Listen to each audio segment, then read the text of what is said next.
আসসালামু আলাইকুম। আমার ইউটিউবের সকল বন্ধুদের স্বাগত জানিয়ে আমি শামসুন নাহার চলে আসলাম আর একটি ব্লগ ভিডিও নিয়ে। তো এই যে দেখো রান্নাঘরে চলে আসছি। রান্নাঘরটা পুরাই এলোমেলো।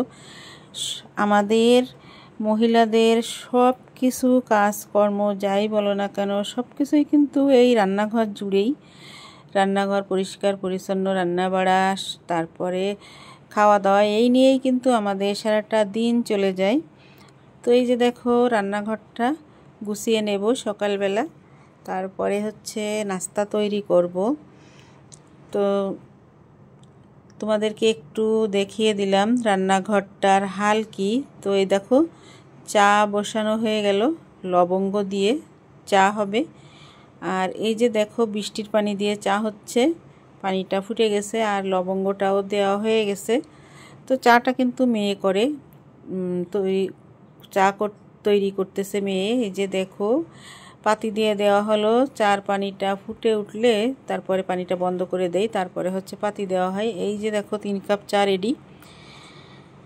তারপরে দেখো আজকে নাস্তা তৈরি করছিলাম, এই যে লুচি আর কুরবানির ঈদের দিনের মাংস ছিল, সেটা দিয়েই সকালে নাস্তা করব ভাবছিলাম। এই লুচির একটা রেসিপি করব, কিন্তু ওইটা ক্যামেরাটা কিভাবে কি হয়েছে বলতে পারি না, ভিডিওটা আসেনি, সেভ হয়নি আর কি। এই যে দেখো লুচি তৈরি করে নিয়ে চলে আসলাম রুমে।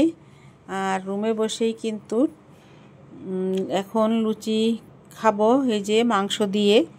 সঙ্গে থাকো আর দেখো। তো তারপরে চলে যাব রান্নাঘরে আবারও।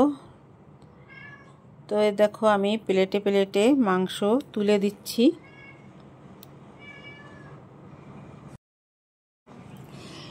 এবার হচ্ছে দেখো আমি আমার প্লেটে নিচ্ছি।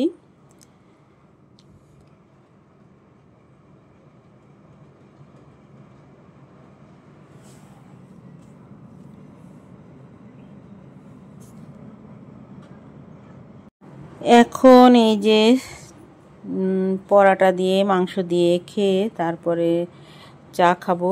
চা খেয়ে আবারও চলে যাব রান্নাঘরে। দুপুরে সকালের যে নাস্তা খাওয়ার পরে প্লেট গ্লাস কিছু বাসন হয় সেগুলো ধোবো, ধুয়ে তারপরে আবার দুপুরের রান্নার পরে আবারও খাওয়া দাওয়া করে টেবিল পরিষ্কার করা, আবারও কিছু থালাবাটি হবে সেগুলো আবার ধোয়া।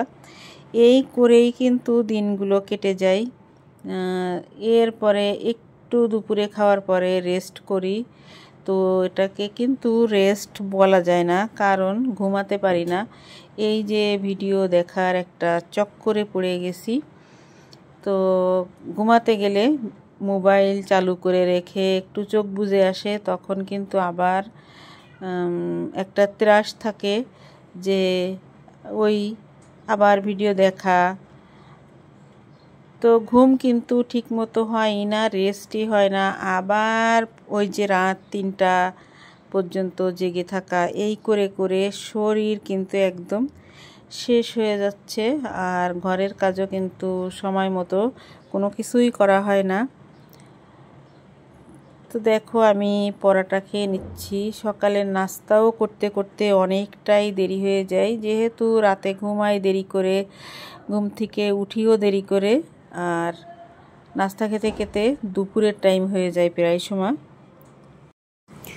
দেখো এই যে যতটুক সময় খাবার খাচ্ছি, নাস্তা করছি, ততটুক সময় একটু বসি। তারপরে কিন্তু আবার মেশিন, যে যন্ত্রগুলো আছে, মেশিনগুলো আছে, তাদেরও কিন্তু রেস্ট থাকে, কিন্তু আমাদের মনে হয় কোনো রেস্ট নাই। চলছি তো চলছি। এই যে দুপুরে আমি এখনও কিন্তু এই যে ভয়েসটা দিচ্ছি, এখনও কিন্তু খাবার খাইনি। তো এখন বাজে কয়টা 5:36, দুপুরের খাবার কিন্তু এখনও খাইনি। এই যে বসে বসে ভয়েস দিচ্ছি। তো খাবার দাবার শেষ করে, সকালের নাস্তা শেষ করে আবারও কিন্তু এই যে রান্নাঘরে চলে আসলাম। দেখো কতটা থালা বাটি আর কত কাজ। এই যে রাতের বেলা কলমি শাক নিয়ে আসছিল, এখন কিন্তু কলমি শাক ভাজি করব। আর ওই যে কালকে তোমাদের সাথে যেই ডাল চচ্চড়িটা শেয়ার করছিলাম ওটা কিন্তু রান্না করছিলাম। আর কলমি শাক ভাজি দুপুরের জন্য। এই যে আমসত্ত্ব দিয়েছিলাম, আমসত্ত্বটা রোদ্রে দেওয়ার জন্য বের করলাম। তো তারপরে এই যে দেখো চলে আসলাম শাক ভাজিটা করতে। আজকে তোমাদের সাথে শাক ভাজিটাই শেয়ার করব। প্রথমে শাকটাকে ধুয়ে তারপরে কুচি করে নিছি, সেগুলো তোমাদের সাথে শেয়ার করি নাই। তারপরে শাকগুলো কিন্তু আর ধুবো না। আর এরপরে আমি চুলায় কড়াই দিয়ে দিলাম আর শাকগুলি সব দিয়ে দিছি।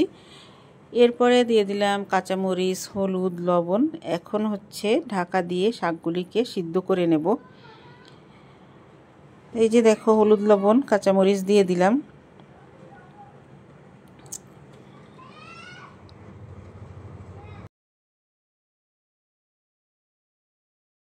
হলুদ লবণ দেওয়ার পরে এই যে এখন একটু উপর নিচ করে নেড়ে দেব। তো এরপরে কিন্তু এই শাক থেকে অনেকটাই পানি বের হয়ে যাবে। একটু নেড়ে দিয়ে তারপরে ঢাকা দিয়ে দেব।